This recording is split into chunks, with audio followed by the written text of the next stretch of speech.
자, 오늘 할 내용은 매트릭스 리인프린팅 72쪽에 나온 내용을 바탕으로 설명드리겠습니다. 여기 제목은 스트레스, 트라우마, 질병 그렇습니다. 스트레스, 트라우마, 질병. 이것도 상당히 중요한 내용인데 그러면 읽으면서 설명해 드리도록 하겠습니다.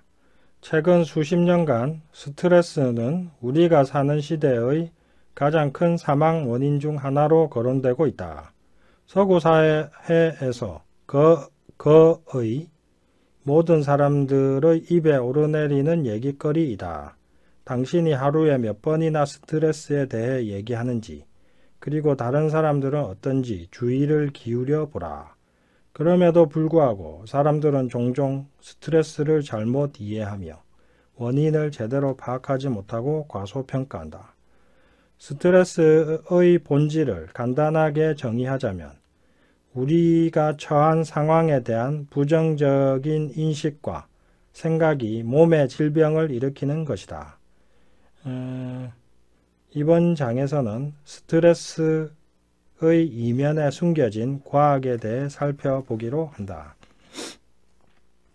스트레스 하는데 이게 좀 너무 많이 써서 오히려 누구나 아는 듯 하지만 잘 모르는 용어이기도 한데요. 그걸 여기서 제가 다시 한번 자세히 설명을 간단하게 명확하게 설명을 좀 드릴까 합니다. 스트레스는 뭐냐면요. 스트레스는 크게 두 가지 요소가 있습니다. 스트레스를 일으키는 그 자극, 이걸 이제 영어로 스트레서, S-T-R-E-S-S-O-R, 스트레서. 우리말로 번역하면은 스트레스를 주는 것, 자극원, 이렇게 번역할 수 있겠죠. 그 다음에, 그게 시험일 수도 있고, 엄마의 잔소리일 수도 있고, 직장 상사의 폭언일 수도 있고, 하여튼 그것들이 모두 스트레서, 스트레스를 주는 것, 스트레스 자극원입니다. 그러면 그런 것들이 있으면 어떻게 됩니까? 그런 자극원에 노출되면은 뭔가 마음에서 뭔가 반응이 일어나죠. 이 반응을 스트레스 리스판스라고 합니다. 스트레스 반응이라고 하는 겁니다. 그래서 스트레스라고 하는 거는 크게 스트레스 반응을 일으키는 자극이 있고 그 자극에 노출되어서 뭔가 마음에서 스트레스 반응이 일어나는 것. 그 중에서도 이제 심리적 반응이 있고 생리적 반응이 있습니다. 마음에서도 반응이 일어나고 몸에서도 반응이 일어나는데 그거는 여기 뒤에 조금 바로 뒤에 설명이 나옵니다. 미리 간단히 설명드리면 우리는 스트레스 뭔가 예를 들면 직장 상사가 이제 계속 폭언을 한단 말이죠. 그럼 그때 일단 마음에서 일어나는 건 크게 두 가지죠. 두려움 아니면 분노. 폭언해서 무서워서 쫄거나 피하고 싶거나 아니면은 너무 심하다는 생각 때문에 직장 상사하고 맞붙어 싸우고 싶거나 아니면 두 개 다거나. 그래서 스트레스 받았을 때 우리가 가장 많이 마음속에 일어나는 주된 반응 두 개는 두려움과 분노, 이 두 가지죠. 그 다음에 생리적 반응. 생리적 반응은 이제 기본적으로 이제 다양하죠. 다양한데 이걸 이제 또 생리 반응, 스트레스 반응을 일으키는 이제 신경의 작용이 엄청 중요한데 자율신경계, 우리 몸의 자율신경계, 그 중에서 자율신경계가 있는데 우리 몸의 생리 반응을 전체적으로 조절하는 게 이제 자율신경계죠. 그 자율신경계는 또 태극의 음과 양처럼 서로 반대되는 기능을 가진 두 부분으로 나누어져 있습니다. 하나는 교감신경계고 또 하나는 부교감신경계인데 이 스트레스를 받으면은 교감신경계가 항진됩니다. 교감신경계가 항진이 되면은 이제 스트레스의 생리적 반응이 일어납니다. 손발에 땀이 난다든지 근육에 힘이 들어간다든지 그 다음에 심장이 두근거린다든지 혈압이 올라간다든지 이런 모든 게 이제 스트레스 반응이죠. 예. 자, 일단 이 정도 설명드리고 그 다음에 이제 또 한번 보시죠. 정신신경 면역학. 예. 정신신경 면역학은 스트레스와 질병을 연관시키는 과학 분야 중 하나로 1970년대에 로버트 아더에 의해 시작되었다. 정신신경 면역학은 뇌와 면역체계의 관계와 여러가지 화학 전달 물질을 통한 상호작용을 보여준다. 또한 스트레스와 불안이 면역 기능에 이상을 주어 질병을 유발할 수 있다는 것을 증명했다. 정신신경 면역학은 사이코 뉴로 임뮤날러지라고 하는데요. 사이코는 정신이고 뉴로는 신경이고 임뮤날러지는 면역학이죠. 그러니까 이거는 이 용어에 바로 그 의미가 드러나 있습니다. 정신과 신경계와 면역계는 서로 연결이 되어서 상호작용하는데 내 정신, 마음이 신경계와 면역계에 아주 영향을 크게 준다 이거죠. 그럼 스트레스 받으면 암이 안 낫는다 이 얘기 하잖아요. 그 근거가 이겁니다. 왜 그러냐? 스트레스를 많이 받으면 일단 교감신경 기능이 너무 항진됩니다. 이게 바로 신경계죠. 그리고 스트레스를 너무 많이 받으면은 스트레스 호르몬이 분비됩니다. 이게 면역계죠. 이 호르몬계죠. 내분비계죠.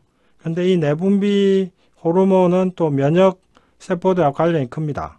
그래서 면역 기능이 또 떨어집니다. 그 중에서 특히 이제 NK셀이라고 내추럴 킬러셀, 자연 살해 세포라고 하는데 그게 이제 암세포 잡아먹거든요. 자기 체내 이상 세포들을 찾아서 잡아먹는 역할을 하는 게 이제 NK셀인데 자연 살해 세포인데 이것의 기능이 스트레스를 받으면 확 떨어집니다. 자, 그래서 내 스트레스, 생각과 감정은 신경계, 내분비계, 면역계 여기에 전부 영향을 줘버립니다. 그래서 생리반응이 일어납니다.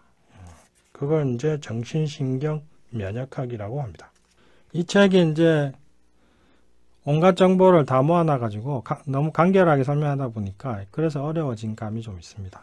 그 다음에 성장과 보호 73쪽 스트레스가 질병을 유발하는 원인에 대한 실마리는 인간 생존의 중요한 요소인 발육과 방어기제의 상호작용에서 찾아볼 수 있다.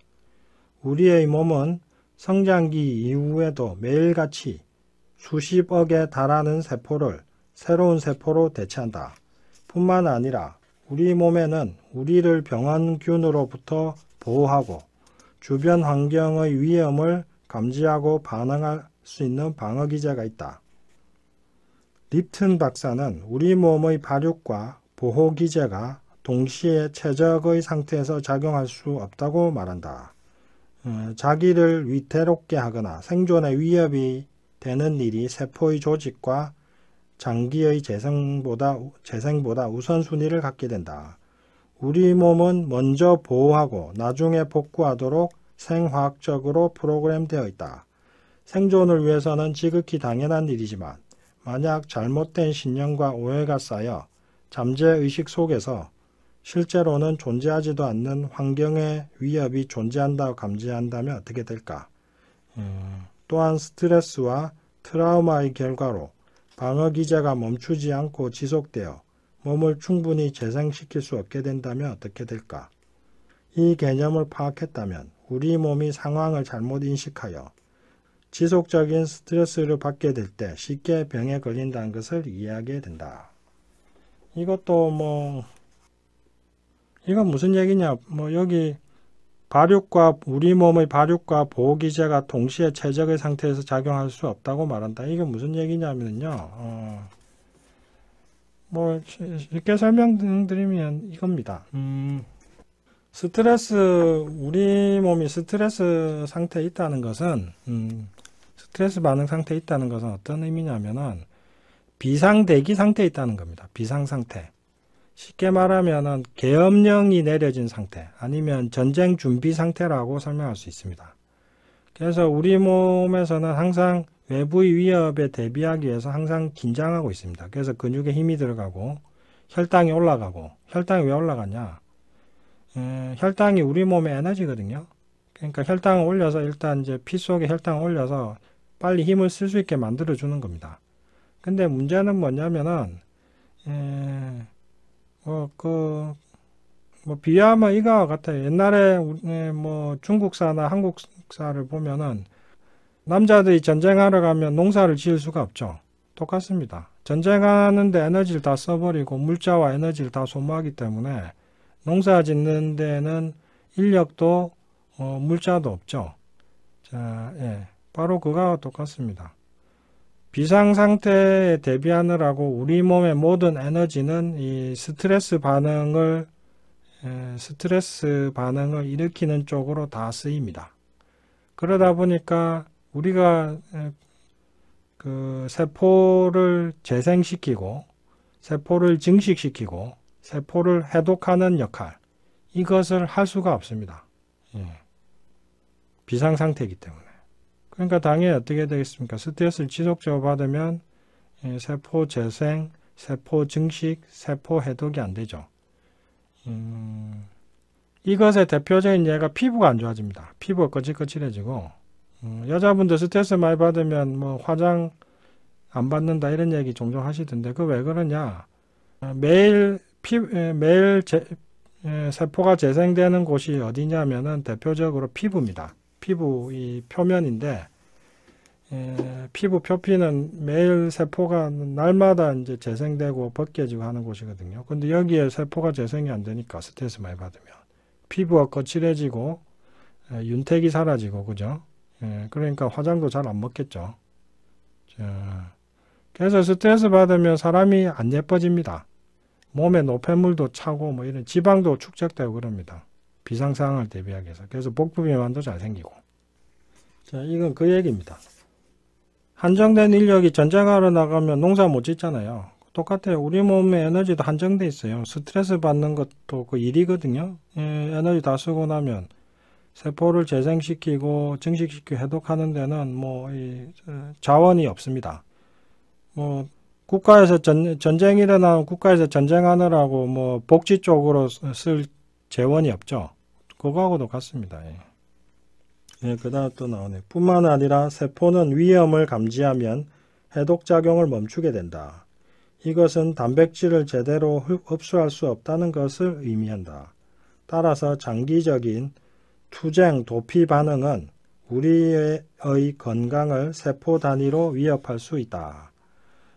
투쟁 도피 반응이 뭐냐면 스트레스라 반응이라는 건 어디서 원래 왔냐면은 외부에서 위협이 생겼을 때 우리는 어떻게 됩니까? 뭐 예를 들면 호랑이가 나타났다.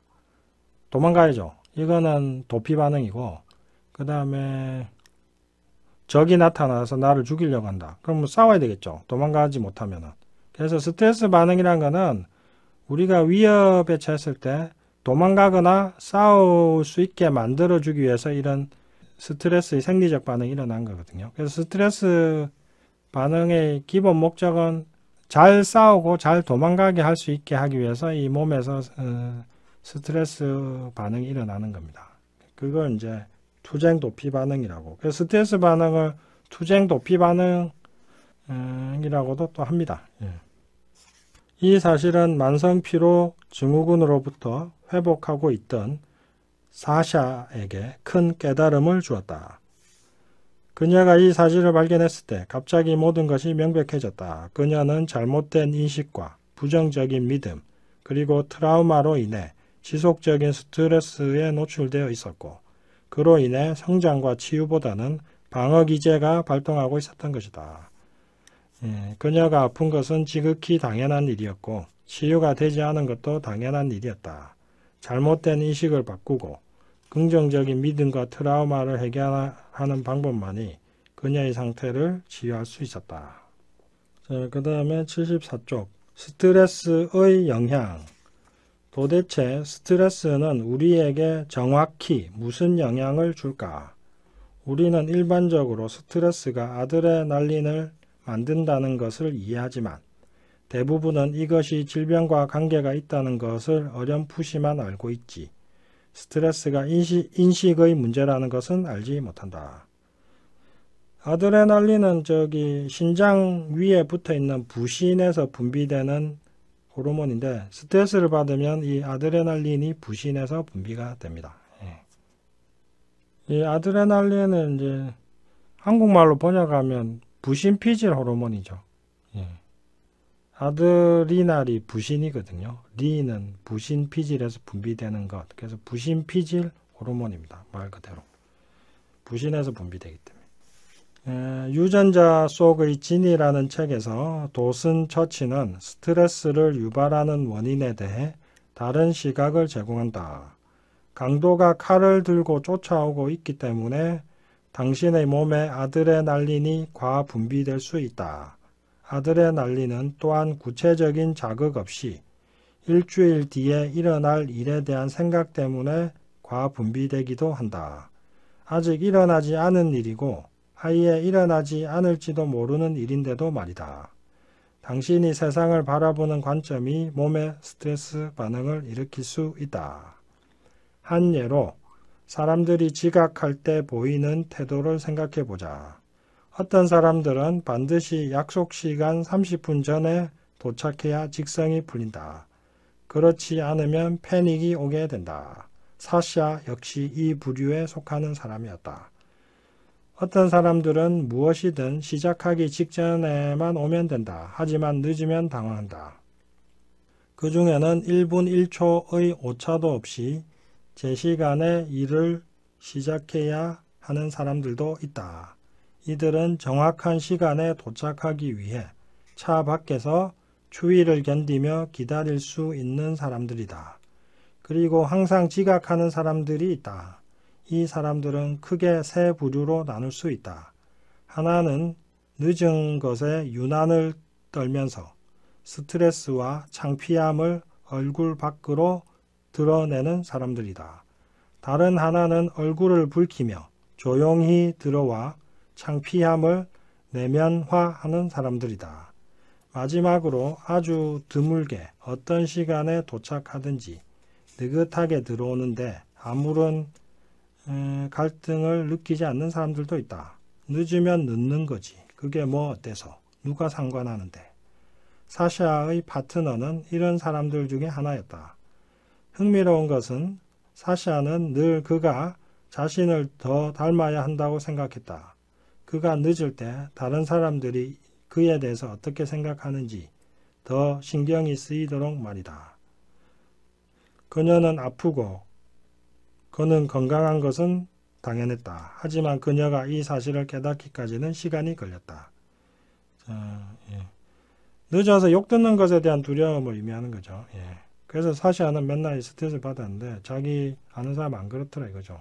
그러니까 당연히 사샤는 아프고 뭐 늦어도 상관없다고 생각하는 사람 당연히 안 아프죠. 자, 이 예시에서 지각에 관련된 경험과 다른 사람들의 평가에 대한 두려움, 그리고 자격지심과 자격지심에서 오는 스트레스는 모두 인식의 문제이다.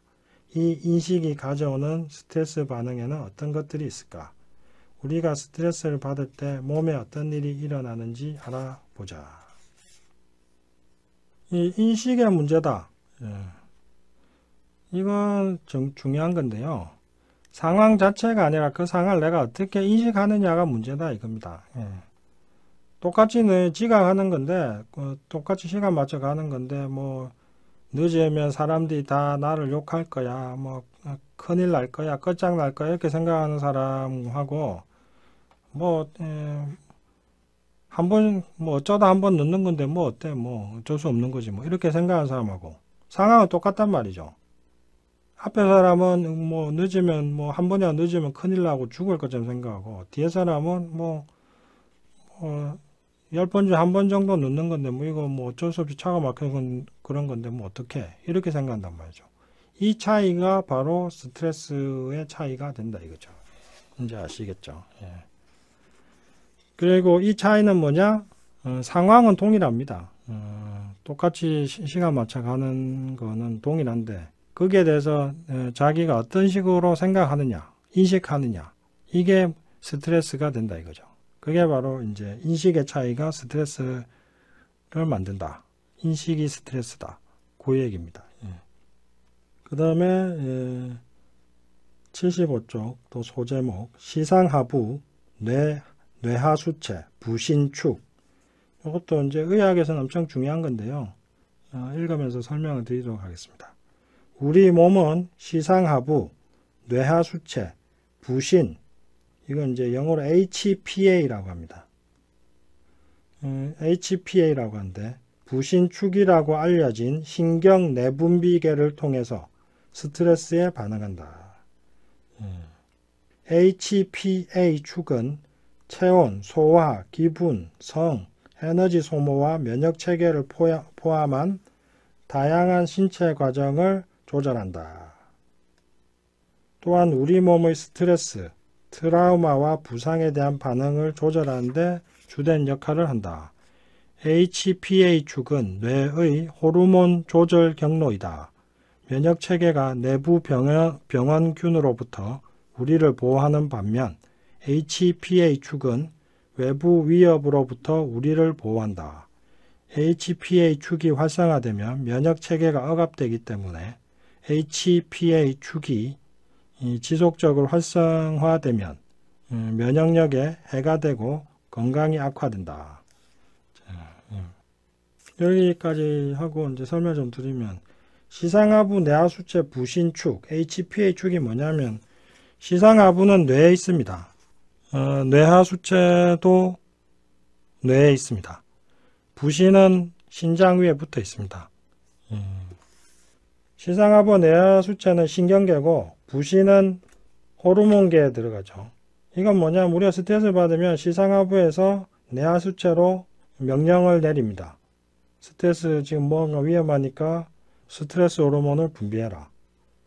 스트레스 호르몬 분비해라 라고 반응하면 뇌하수체에서 부신으로 야 너 호르몬 분비 많이 해 라고 또 명령을 딱 줍니다. 그래서 신경과 이렇게 이제 호르몬계가 이런 식으로 이제 하나의 축으로 연결되어 있습니다. 스트레스 반응에서. 그래서 이걸 시상하부 뇌하수체 부신축이라고 합니다. 아무런 외부 위협이 없다면 HPA 축은 활성화되지 않는다. 하지만 뇌의 시상하부가 위협을 감지하면 뇌하수체에 신호를 보내어 HPA 축을 발동시킨다. 뇌하수체를 주분비선이라고 생각하면 된다. 뇌하수체는 닥쳐올 위협에 대처하도록 50조 개에 달하는 세포를 정비하는 역할을 한다. 또한 부신의 신호를 보내어 우리의 투쟁 도피 반응을 자극한다. 이때 스트레스 호르몬이 혈액 속에 분비되면 소화관의 혈관이 수축되어 팔과 다리의 혈액량이 일시적으로 늘어 몸을 바로 움직일 수 있도록 만든다. 소화기에서 혈액이 빠져나가면 우리는 더 이상 소화하여 흡수하거나 배설할 수 없게 된다. 이것은 왜 장기적인 스트레스가 소화불량을 야기한지 설명한다. 싸우기 바쁘기 때문에 피와 에너지가 팔다리로 다 몰립니다. 그러니까 내부 장기, 소화기, 비뇨기, 생식기 이쪽 기능은 다 다운되죠. 그러니까 임신도 안 되고 소화도 안 됩니다. 흡수도 안 되고. 우리의 서구적 생활 양식은 좀 더 정확하게는 스트레스 유발 인자에 대한 우리의 인식은 아드레날린이 APA 축을 통해 몸속에 지속적으로 분비될 수밖에 없음을 보여준다. 우리 중 몇 명은 아드레날린이 주는 일시적인 각성 효과 때문에 아드레날린 중독자가 된다. 하지만 각성 효과가 끝나면 반드시 무력감이 따라온다. 그럼에도 다시금 각성 효과를 느끼고자 갈등과 극적인 상황을 반복하거나 커피와 같은 각성제를 복용하여 에너지가 완전히 고갈될 때까지 악순환이 반복된다.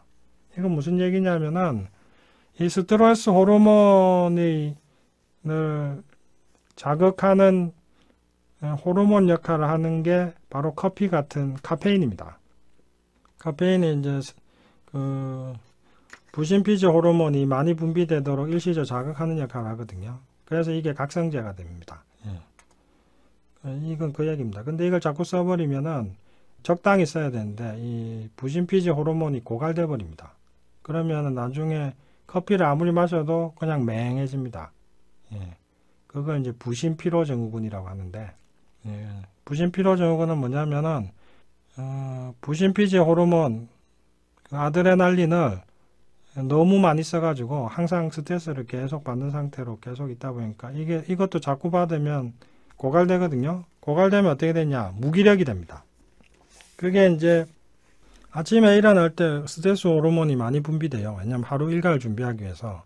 이게 이제 그러다가 이제 오후 되고 저녁 되면 이 스트레스 호르몬 혈중 농도가 떨어지면서 이제 사람이 이제 잠에 들고 안정을 취하게 되는데 그게 안 되는 거죠. 그게 다 깨져버린 거죠. 자, 일단 오늘은 여기까지 또 하도록 하겠습니다. 안녕히 계십시오. 감사합니다.